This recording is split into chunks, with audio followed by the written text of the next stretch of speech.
Canadian forest ranger came to my studio today, holding a piece of tree bark in her hand. She said it was from the maple tree beside her grandmother's old house. Now the house had been demolished, and the tree was going to be cut down too.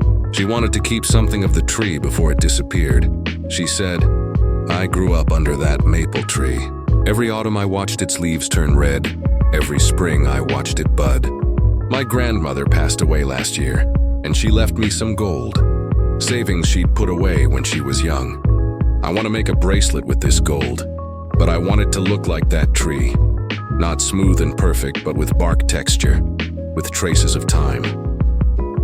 I took the piece of bark and looked at it carefully. The maple bark had vertical cracks, deep and shallow, like grooves carved by time. Some parts were rough, others relatively smooth. Every line was proof that the tree had lived. I decided to use the lost wax casting method. The advantage of this technique is that it preserves every detail of the wax mold perfectly. I first carved the shape of the bracelet from wax, then bit by bit carved the bark texture on its surface. Those vertical cracks, horizontal scars, and irregular outlines. Then I poured gold into the mold.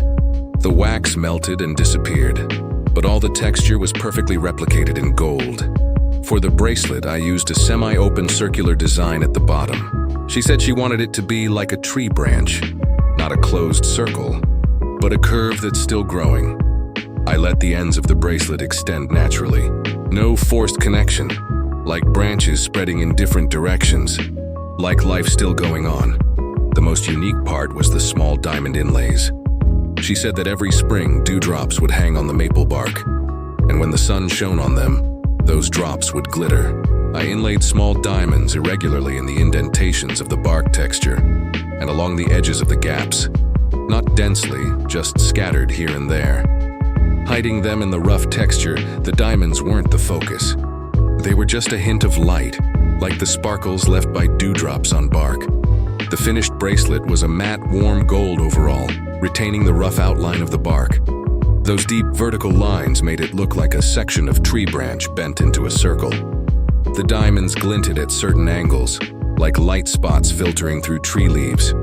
On the day she picked it up, she put on the bracelet and turned her wrist, staring at it for a long time. She said, "I recognize these textures. This is from the shaded side of the trunk, where the bark grew the slowest and the texture is the densest. When I was a kid, I loved leaning there to read, running my hand over the bark. It felt exactly like this." She stroked the surface of the bracelet gently, her fingertips gliding over those familiar textures, as if touching a memory. Grandma used to say bark is a tree's armor, protecting it through every winter. Now this bark is on my hand, reminding me no matter where I go, I carry that tree with me. Carry my grandmother's old house, carry everything that happened there. Those rough textures will never be worn smooth. Those diamonds will keep glittering in the gaps, just like that maple tree.